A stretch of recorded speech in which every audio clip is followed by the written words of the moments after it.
Chapter 22 Fading Footprints. For hours, the only sound to be heard was the thudding of their feet through the undergrowth and the rumbling of clouds overhead. Kendra wished it would rain. She could feel the crackling energy in the air running the length of her ears, the threat looming oppressive over their heads. Most of all, she wished that the rain would wash away the caking blood from her face. The fresh wounds shrank into roughly crusting scabs, healing with disconcerting speed. Watching her companions, she quietly regretted the hurts that would not wash away so easily. Maya was as agitated as Kendra had ever seen her. Were she not blind, Kendra might have said she was shooting about glances. Her attention seemed to shift rapidly and intently, and there was a brittle twitchiness in her bearing, as if she was only just holding herself together. The few times Kendra had broken the silence, the answers she'd received had been terse and tense to bursting. At the head of the column, Caleb kept his head down to the trail, a lone wolf that ran on with its mortal wound until the very end. Kendra was so distracted that she did not notice the changes around her until she came up suddenly short, her foot crashing through a thick drift of whiteness. The frigid cold of the night had never properly lifted, even as weak gray light trickled down through the dense cloud cover. She took a few faltering steps before stopping, eyes wide. Her breath came in a puff of vapor as she stood, open-mouthed and staring, ankle-deep in a field of snow. Maya stopped a moment later, immediately aware of the absence of following footsteps. "Kendra, what is it? Do you see something?" Her voice came as the fraying of a coiled knot, and she began to turn searchingly in all directions, seeking the new danger. Hastily, Kendra shook her head. "I'm sorry, no, nothing like that. I've never been in snow before." Her eyes shone, taking in the glimmering of the pure white expanse, brilliant now even in the failing light. With a surprised exhalation, Maya rocked back on her heels, eyebrows raised. "Never? Well, if that ain't the darndest thing! You come from a desert or something?" Kendra's face softened as she cast her mind back to home. "I never left my hometown until last month. It was a little lowland valley, and it stayed pretty warm all year round. I only ever read about it in books. It snowed once, a freak storm that blew in when I was 8, but my aunt, she didn't want me to mess up my... well, it was all gone by the next day anyway." She stood there, quietly lost in another time and another place, when a biting cold crashed against her forehead. She gasped before her eyes fell back upon Maya. The dwarf was grinning innocently, her hands tucked behind her back. "It's a rite of passage," she said in explanation. "Every young lady needs at least one good snowball in the face, just to keep them on their toes." Kendra giggled and stooped down to reach for an appropriate response before pulling back her hand in shock. It was colder than she had believed anything could be, and was half stunned until she heard Maya's laughter. Steeling herself, she plunged her hand into the snowbank and pulled back a credible handful before launching it at her assailant. It was a poorly constructed thing, and half fell apart by the time it reached Maya, but she took it in the chest with good grace, still shaking with suppressed mirth. Kendra found herself giggling as well, even as she wiped off her chilled hands and tucked them deep into pockets. She looked around once more, heart still light with the wonder of it, before something stopped her. Not 10 feet behind, the snow dissipated in a solid line on the ground, laying across the little meadow. It was all ice and frost before her, but just past that the land was clearly in the height of spring bloom, flowers shooting up bright and vital. Her brow crinkled in confusion. That's pretty strange, isn't it?" she asked, hesitant to speak in her ignorance. "I told you," came a clear, remote voice. "The weather in the garden is moody." They turned to face Caleb, standing some ways off at the edge of the frozen glade. His face still was smooth and placid, but dull crimson eyes that did not ever look directly at them told a different story, magma churning beneath a deep pool. He seemed disturbed by their gazes, and fell quiet momentarily. "Is there something you want?" Maya's brusqueness was back in full force now, her thick-set arms crossed. Anger twinged across Caleb's face for a moment, before submerging into nothingness once more. "We've got a problem," he said blankly. "We need to hurry up our pace, now." "So, now we're not going to the Citadels fast enough for you," Maya cut in. "Isn't that an interesting turn?" Kendra shot her a concerned glance, but Caleb did not rise to it. "It would seem that the mood of the weather favors us no longer," he continued quietly. "This snow is only a few hours old, and it's a fair guess that there'll be more. I can see the trail as clear as daylight now, but if another drift covers this one up, it'll be nearly impossible to pick it up again." "So Moira's no more than a few hours ahead of us," Kendra breathed hopefully. Maya looked as if she had more to say, but Kendra forestalled her. "Thank you, Caleb," she replied lightly. "Please, go as fast as you can. Don't worry about us. We'll be right behind you." She nodded encouragingly, but she was not sure he saw. With only the briefest acknowledgement, Caleb turned and began to run into the landscape of black and white. Ice and shadow cut across each other like bands of velvet in the hands of some frozen weaver. With a small smile to Maya that did not quite cover her sense of growing anxiety, Kendra set to follow him. The charm of the snow did not last long. The drifts grew higher as they went, thigh-deep in places.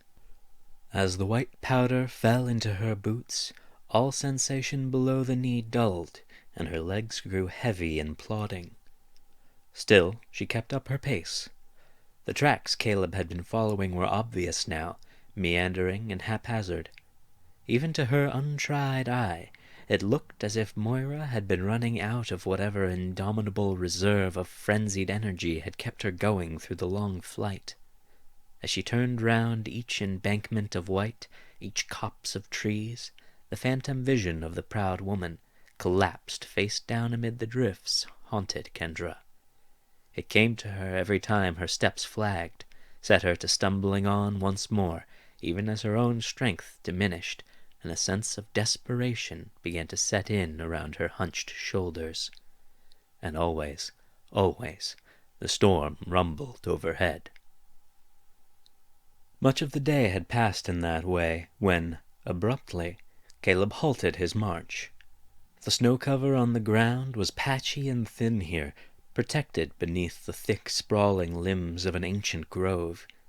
Caleb turned to them. "We stop here for an hour." Immediately, Kendra and Maya began to object over each other, but he held up his hands, quiet but firm. "An hour around a fire. If we don't, I highly doubt we'll be in any shape to rescue your friend. The odds are just as good that we'd need to be rescued by then. You don't know what the cold does to a person, Kendra." "I can take it," Kendra insisted. She squared her jaw and looked back at him defiantly, an effect undercut by the visible shivering. "We shouldn't slow down on my account. Stop worrying about me. I'm tougher now. It won't kill me." Unlike Moira, she thought fretfully. "You don't know that. You don't know what's happening to you right now." The words came with a sudden flash of heat behind his eyes, but it vanished as quickly as it had appeared. He addressed his next response back to the ground. "Besides, Maya and I are still mortal, more or less, regardless of what you might be." Kendra was preparing a fresh round of objections, but then she caught the speculative look on Maya's face. It was worried and a little abashed, and seemed to be directed at her, They all stood quietly for a few moments before Maya spoke, grudging and terse. "He's right. You're barely standing. If we're going to help anyone, we have to make it there ourselves." Reluctantly, Kendra nodded. Not a moment later, Caleb was stalking into the shadows of the icy woods, with a call of, "I'll find dry wood," hanging in his wake. Maya shook her head with some disapproval before beckoning Kendra to her. "Come along, Miss Kendra. Let's make good use of this time and get you in a blanket with a bite to eat." Her tone brooked no argument. Kendra looked once more to the trail leading away, the path that led to Moira, cold, terrified, and utterly alone. She felt so close, Kendra almost thought she could see the woman passing between the shadows of the trees, just beyond the leaves of the farthest snow-laden bough. Then the vision was gone, and she proceeded obediently into Maya's expectant arms. "I'm sorry," Maya said suddenly. She had bundled Kendra up and was feeding her scraps from Medusa's feast, already running low, while she pulled snow from Kendra's hair and generally fussed. Kendra blinked in surprise. She had been looking absently into the soft glow of the snow, her mind with people, some near and some farther, lives precariously balanced on some impossible precipice. Quickly, she composed a rough smile. "It's fine," she replied automatically, before pausing. Sorry for what?" "I should have called for us to stop before now. I should have had you rest, but I wasn't paying attention. In the end, he was thinking of you, and I was—" She trailed off, plucking away at an errant leaf tucked behind Kendra's ears, smoothing down frizzled hair. "I've been thinking of my own troubles, and I haven't been a good friend to you." Kendra began to protest, but with a gentle smack atop her head, Maya silenced her. "Let me finish. I want to thank you for agreeing to go with me to the Citadels. I know I pushed you hard, and I said some things I wish I hadn't. But please try to understand, this is my best chance to save my people. In one day, I watched nearly everyone I ever knew lose everything that made them a person. Friends and teachers, artists and folk I didn't even like, and now I'd give anything to look them in the face again. I watched them turn into twisted mockeries of what they'd been. I watched my culture die in just one day. After surviving the human exterminations, the thought that it could all be swept away unannounced by a horror without a face or a name, it's unbearable. I lost my head, Miss Kendra, because I saw my chance for a miracle slipping away, and it feels like that's all I have left. But I'm sorry that I put all that on you. It's not your story, not your troubles."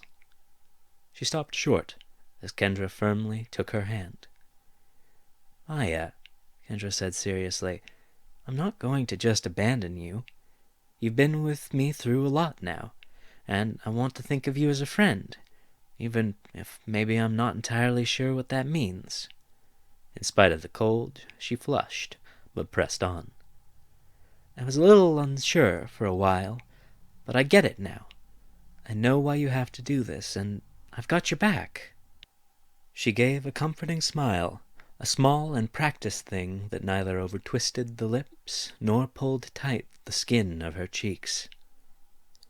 Maya smiled back, melancholic and seeming much older. "It's kind of you to say all that, Miss Kendra. You're a good girl, and it means a lot to me.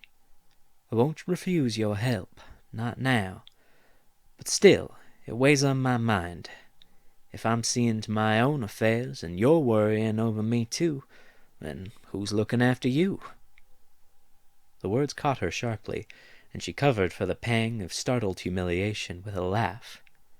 "Don't be silly, Maya. You don't have to worry about me." She brushed away Maya's fingers in her hair, feeling suddenly ill. She'd thought she'd proven herself, at least a little. After everything that had happened, did Maya still see her as so useless, a child to shelter? "I'll be fine. I don't need looking after." "Everyone needs help sometimes, Kendra," the dwarf replied mildly. She took the rejection easily and without comment, and began to stand. "Everyone needs some looking after, if only to clean out the corners of your head a little and be sure nothing unfortunate started festering. That someone can be yourself if need be, but it can't be nobody." And to that Kendra could think of no response. She sat in silence, uncomfortable thoughts clamoring for her attention, until she pushed them all aside and sighed, rubbing her hands together vigorously. A memory crossed her mind, and she looked back to the dwarf with a frown. "Maya," she said tentatively, "if it's all right for me to ask, who is Boris to you, really?" Maya stiffened, and Kendra began to stumble over the words of a rushed apology, but after a moment the woman's posture eased, and she nodded. "He's someone I used to know a long time ago. Or I thought I did, anyway. I don't much like thinking of him anymore. It took me a good while to get him out of my head. But fair is fair. I guess, in a sense, you could say that Boris is my father." She smiled wryly at Kendra's look of shock, and held up a finger that forestalled questions. "But enough about that for now. Caleb's back with firewood." Kendra looked around in surprise, but after several moments she saw the truth of it. Caleb stepping out of a hollow across the clearing, arms loaded with a credible bundle. She cried out a greeting to him, but he scarcely acknowledged her, his breath coming in heavy puffs on the frigid air as he began to assemble a lattice of thin, dry branches. In short order, the little blaze ignited, a slash of ferocious color against the black and white backdrop of their frozen world. It looked out of place, the touch of a demon in that sedate old glade, but she swallowed her discomfort. It was too cold for that. She held in a deep breath, and with measured, cautious shifts, leaned in as close as she dared to the flames. Slowly, the breath was released as she felt warmth sink back into her numb flesh. For a long time, the three of them huddled around it, cherishing a little light in the impenetrable gray beneath the storm. In what felt like no time at all, though, Caleb rose. "It's time for us to move again," he said warily. "We can't wait any longer." Kendra blinked in confusion. "What's this all of a sudden? Did you—" She stopped as she watched something catch the firelight at the edge of their covered grove, a mote of something that she had only ever read about, a snowflake, small and soft and full of portent. She nodded her understanding. Moving quick and quiet, the three of them gathered themselves, and then kicked out the fire, casting the world in guttering gasps back into unfriendly darkness. They ran on, and did not look back.